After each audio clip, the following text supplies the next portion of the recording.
Hello ladies and gentlemen, my name is Mech, and I welcome you guys back to another episode of Unit Analysis. Today we are taking a look at the Mech. Since I just did an episode talking about the infantry, it felt natural to follow it up with an episode talking about the Mech. I saw a lot of people requesting this in the comment section. So the Mech is a very interesting unit. It has some fantastic uses and it can be ridiculously cost effective, but it is also a bit of a beginner's trap. Now what do I mean by that? Well, for most players who are just starting out competitive Advanced Wars, mechs seem really good because of how cost-effective they are.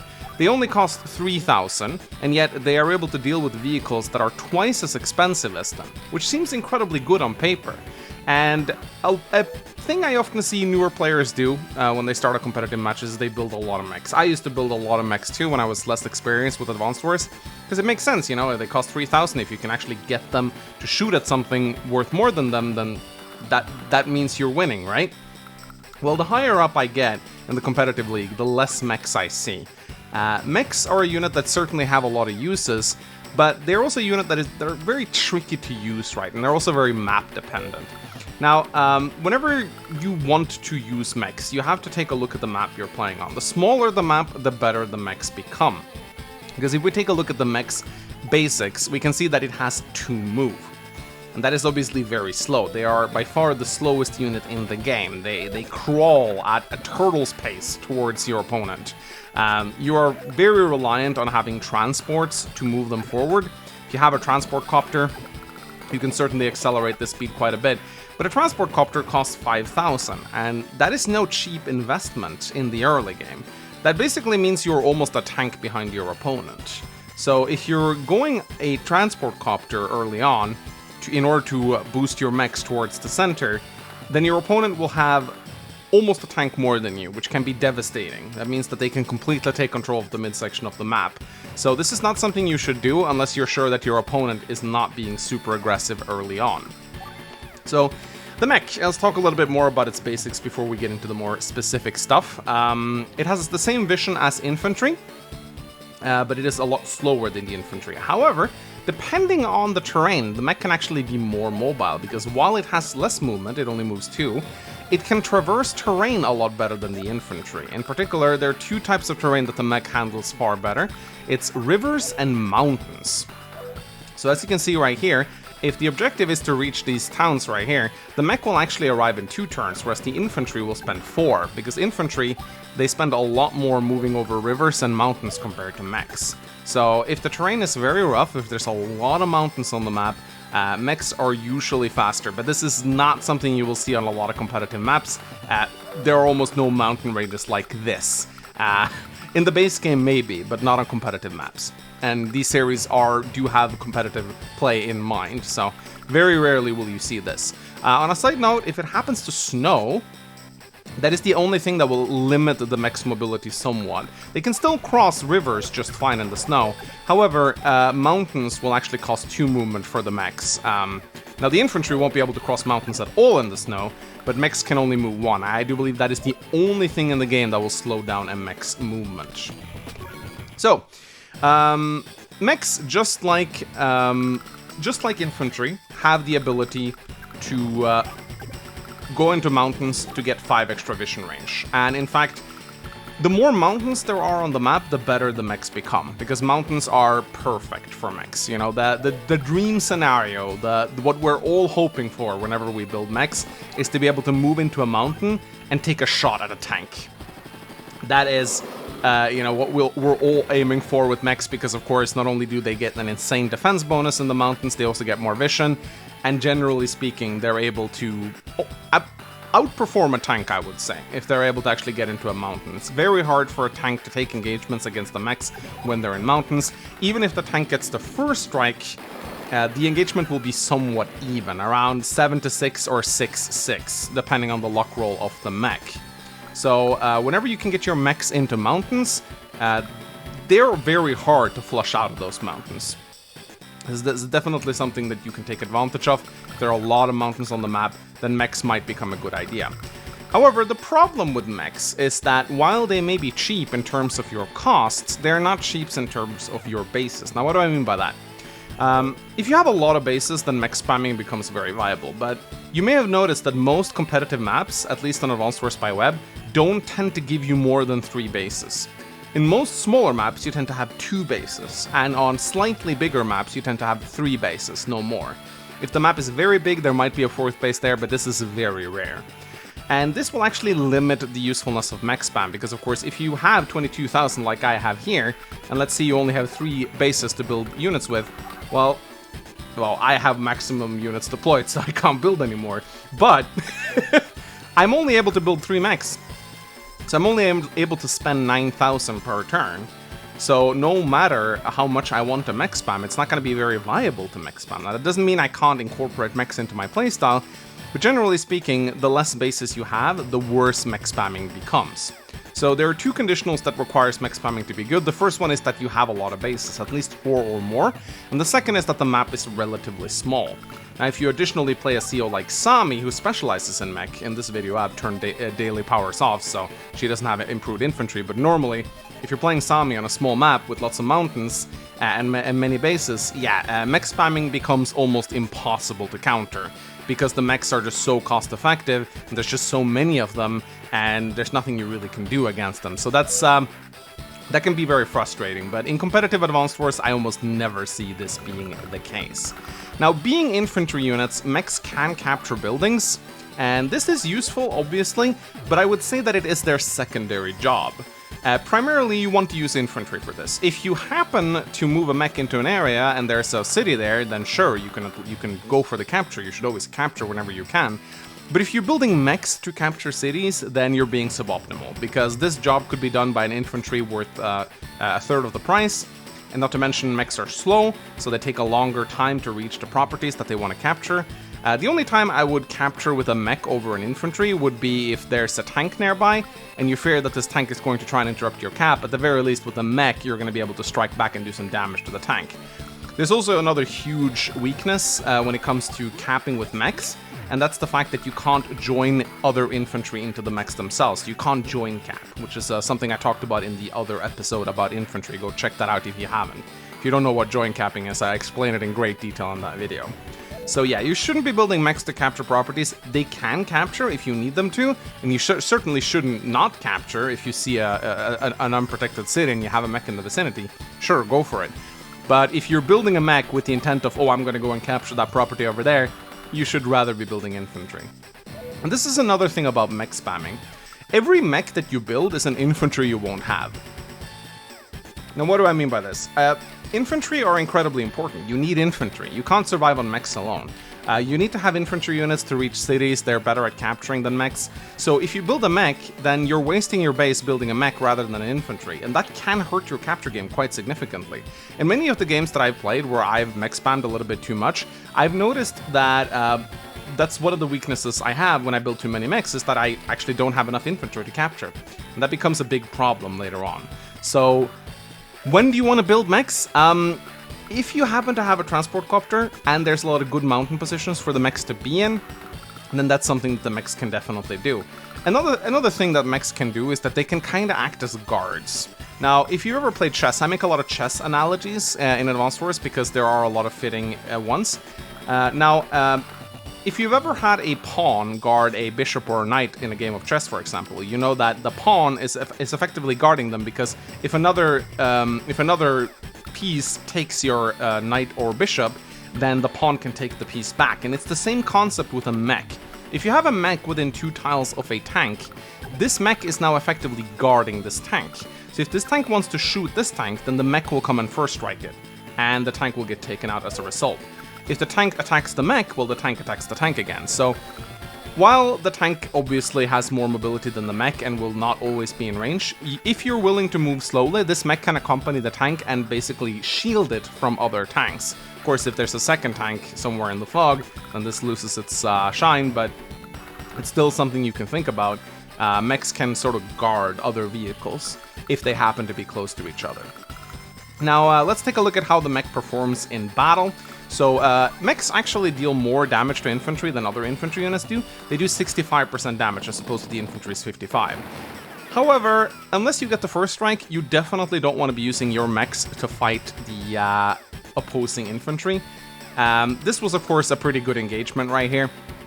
But one thing you have to keep in mind is that the mech is worth triple, and if it's spending a lot of its turns fighting other infantry, then statistically that is a battle you're going to lose, cost-effective-wise.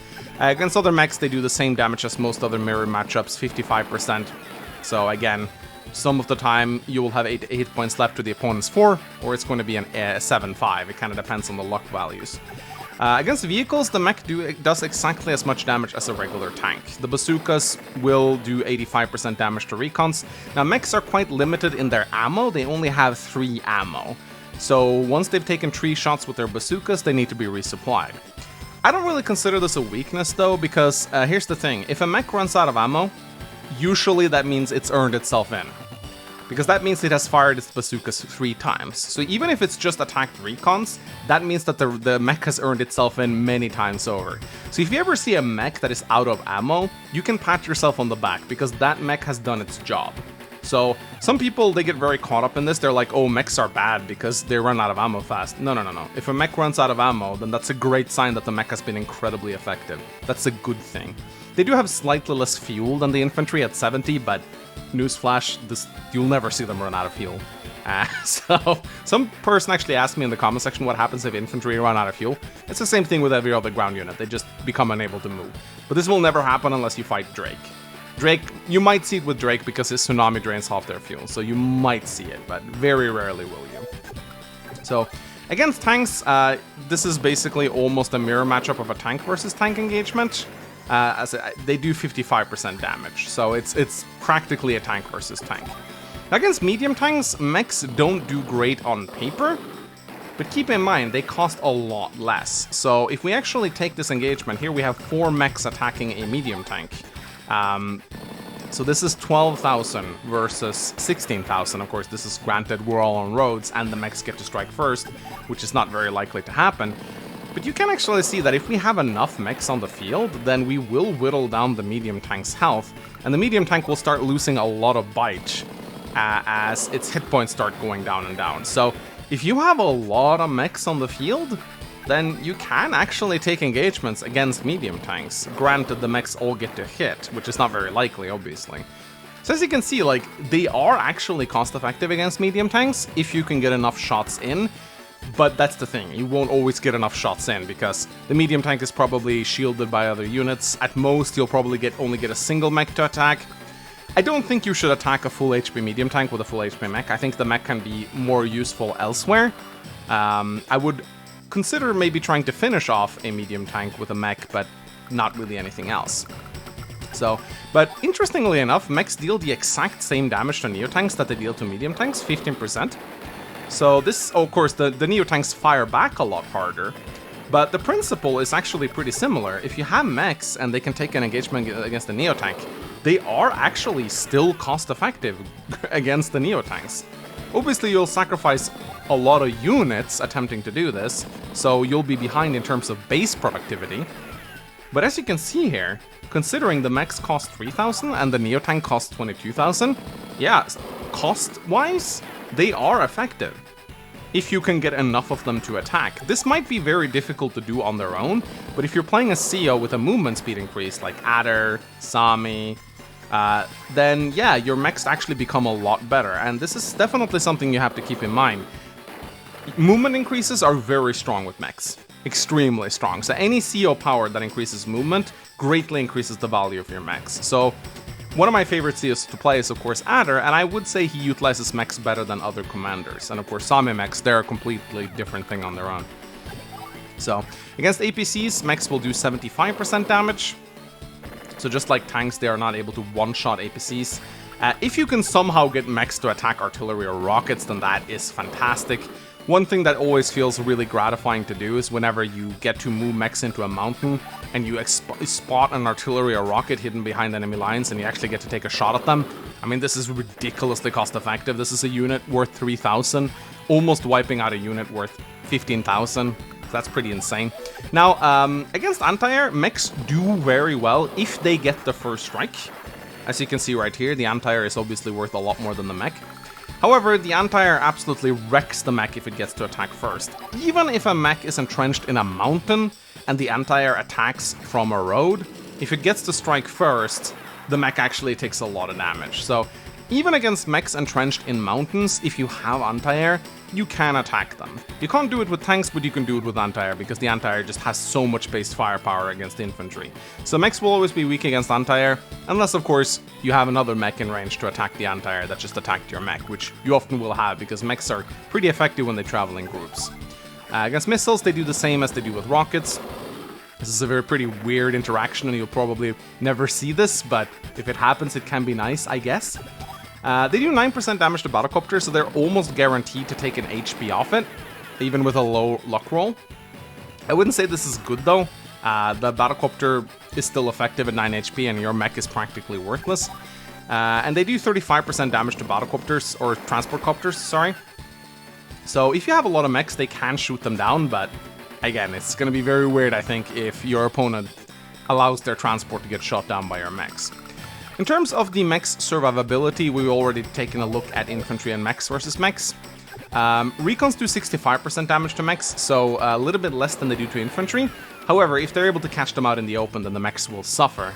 However, if the mechs get to strike first, as we know, then the recons get wiped out pretty hard. Tanks will decimate mechs if they catch them out in the open, doing 70% base damage, so this is also something you gotta be wary of. Tanks with their higher movement will often tend to get the first strike on the mechs. Medium tanks do 95% damage to the mechs. So there's a small chance they actually won't kill them. As you can see right here, since it practically becomes a coin flip, whether or not they wipe them out or not. So medium tanks can have a chance to not one-shot mechs. Neo-tanks, on the other hand, do 150% damage, so they will one-shot mechs even on planes. So if you're, I guess if your opponent is mech spamming, build a Neo-tank? Nah, that's bad advice, don't listen to that. However, indirects actually do as much damage to mechs as they do to infantry. So both artillery and rockets will do the same damage, same thing with battleships. So mechs do not have any more resistance to indirects compared to infantry. So, of course, if your indirects, or if your opponent's indirects are focused shooting on your mechs rather than your other vehicles, then that's probably a good thing. As we talked about earlier, the anti-air does a lot of damage to mechs, 105%, which is as much as they do to infantry, so mechs are just as vulnerable to anti-air as infantry are. A weird disparity is mechs actually take more damage from bombers than infantry do for some reason. They take 110% instead of 105%. Why is this? I have no idea, but they do take a little bit more damage from bombers. That was the only weird thing I was able to discover when doing research on the mechs. And of course, the battleship deals as much damage as the rocket, 90%, nothing out of the ordinary here. And the battlecopter, I do believe it does exactly the same, or maybe just a little bit less. I think it deals, yeah, 75%. It's as much as it deals towards the infantry. So as you can see, mechs, they do have the ability to be incredibly cost effective, but they're very hard to utilize. They require terrain in order to be good. If you want to get them out quickly, you need to invest in a transport copter. If they can actually strike a tank, then yes, they instantly become effective because they're so cheap. But it's very hard to get them into such a position, and good players tend to maneuver around them a lot. So I would be very careful about building mechs unless the map is very heavily biased towards them. They can certainly be good, but again, they're hard to use. And one thing I'm noticing, at least on higher competitive level play, is the highly rated players very seldom tend to build mechs. I don't see them a lot, and that probably means they're not that great, at least on a high level. Against noobs, you can use them to stomp them, especially if you're playing on a small map with a lot of bases, but on most higher level competitive plays, you will not see a lot of mechs deployed. Still, I think that they're fun to use, they're very gratifying to use. I like having mechs in mountains, they act great as sentries, they ward away vehicles. And if you have a movement increasing power like Adder, they become incredibly good. So what do you guys think about mechs? Do you like using them? Do you agree or disagree with anything I said in this video? I always like to be to enter some debates. Like to hear your guys' opinions. Always fun to see what you guys come up with. Or maybe there's something I missed and you'd like to include it. So yeah, definitely leave a comment about that as well. Let me know what unit you would like to see me talk about in the next episode of Unit Analysis. My name is Mechs. Thank you so much for watching, and I will see you guys next time. Bye-bye.